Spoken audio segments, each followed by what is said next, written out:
Buenas tardes, magistrado. Mi nombre es Gregorio Adames, como todos me conocen.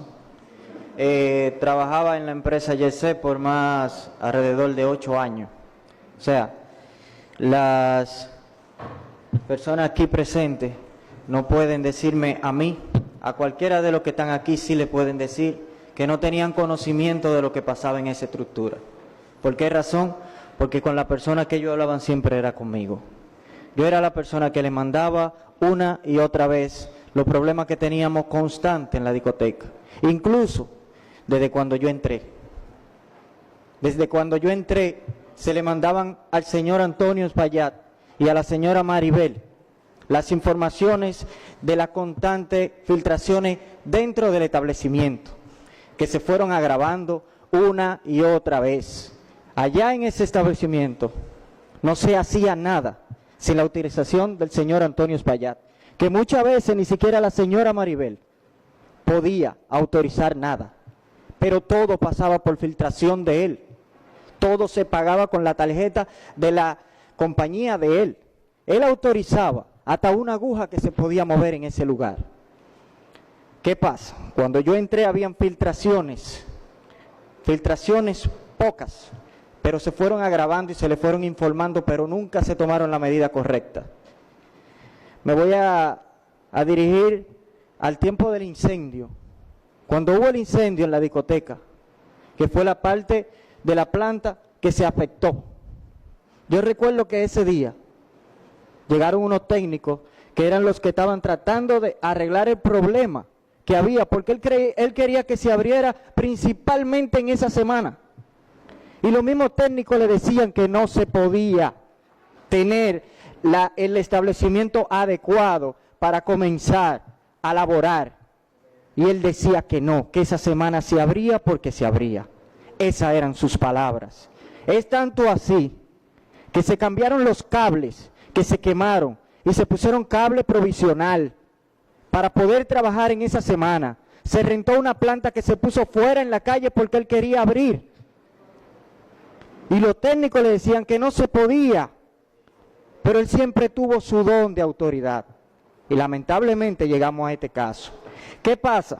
Se pusieron los cables provisional, le dijeron que no se podía dejar con esos cables provisional. Y cuando los ingenieros, los electricistas, le dieron el presupuesto a ese señor de lo que había que gastar para reparar y poner cómo iba, él no lo contrató a ellos. Él dejó los cables provisional, que se supone que un cable provisional no es para quedarse siempre, hasta que se derrumbó la discoteca. Desde 2023 habían cables provisionales en la discoteca, que fue con que se conectó la luz dentro. ¿Qué pasa? Desde meses, antes del colapso de la discoteca, muchos meses antes, se le venían informando al señor Antonio Espaillat los problemas tan graves de los pedazos y los plafones que estaban cayendo constantemente en la discoteca, que no era una sola vez, era siempre.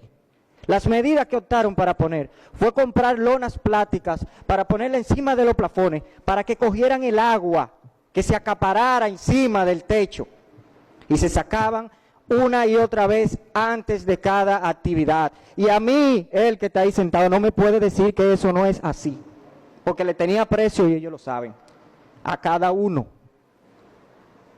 Pero no es la forma, porque la gente que están aquí y el pueblo dominicano muchas veces no está indignado por lo que sucedió, sino por su actitud, que se han querido presentarle al pueblo dominicano, que ellos no tenían conocimiento de lo que ahí pasó. Sí tenía conocimiento porque yo le mandaba fotos, yo le mandaba videos de todos los problemas que habían ahí. Eso no debió pasar, ahí no debió morir una sola persona.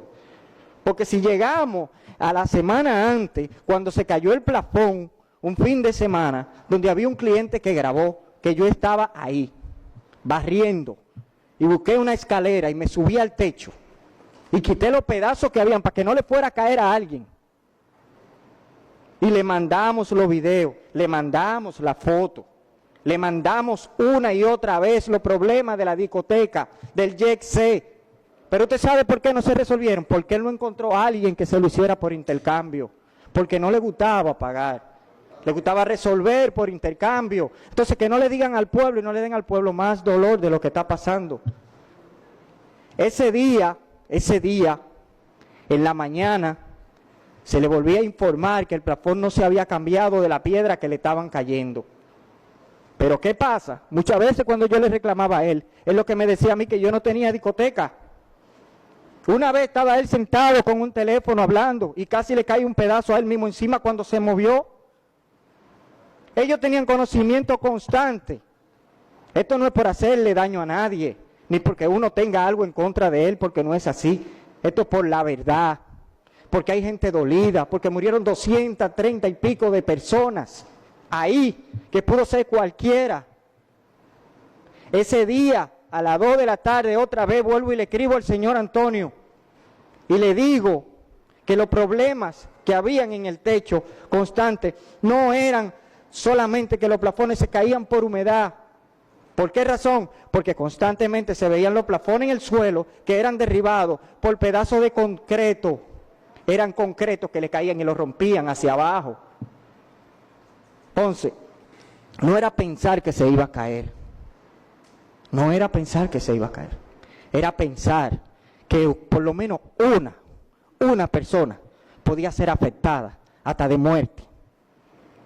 Solamente la persona que él tenía de mantenimiento, que trabajó ese día, le dijo la información a él, porque salió en el expediente, donde él le dice, se cambiaron los plafones nuevos, se pusieron, pero Gregory sigue insistiendo que están cayendo pedazos del techo. Si la persona que está ahí de mantenimiento te está diciendo que yo, que soy la persona que siempre ha luchado porque lo tuyo siga ahí adentro, te está diciendo que yo sigo insistiendo que están cayendo pedazos del techo, ¿por qué no hacen lo que yo te dije? Quita los plafones que tú vas a ver si hay un problema en el techo. Es como cuando te caen a golpe y tú tienes unos moretones, si te quita la camisa tú lo ves. Porque yo no quería que eso pasara, porque a mí me duele. Porque duele lo que pasó ahí, porque lo que yo escuché y lo que yo vi ahí dentro no lo vio nadie. Personas llamándote de abajo de los escombros, voceando tu nombre y tú de arriba quitando pedazos para querer ayudarlos sin poder. Esto no se trata de querer tomar justicia en contra de ellos. No, hay un pueblo dolido. Que se olviden de que esto es por envidia, que aquí nadie le tiene envidia, que si ellos estuvieran sentados del otro lado también dijeran lo mismo. Ese día simplemente él le dijo, bien, cuando pasa el incidente con el cliente a las 11 y pico de la noche, yo soy quien va donde ese cliente y me pongo a su disposición de llevarlo al hospital. La señora Maribel ni siquiera fue donde él, ni siquiera a verlo. Y yo le hice señas que ese otro pedazo se podía caer encima, que lo mejor que podía pasar en esa noche era suspender eso, porque algo iba a pasar. Y la respuesta fue que no se podía porque esa fecha era buena. Y yo le dije a esa señora que está ahí, que ya lo sabe, que fue como mi madre en ese tiempo, esa que está ahí. Y por eso cada día yo lloro, porque me duele cada vez que me acuerdo de todo el que murió ahí. Yo le dije, doña, estamos pensando solamente en que la fiesta es buena y que la que viene es buena, pero lo que nos están advirtiendo, que yo presiento puede ser peor. Ella simplemente me dijo que no se podía. Ahí no hubo ninguna explosión.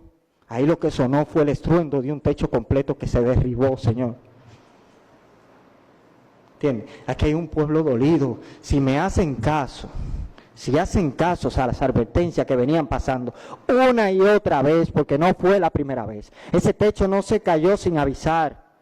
Simplemente Manuel le dijo que iban a ir la gente de cielo acústico para sequear el techo, como por capricho mío, para convencer a Gregory.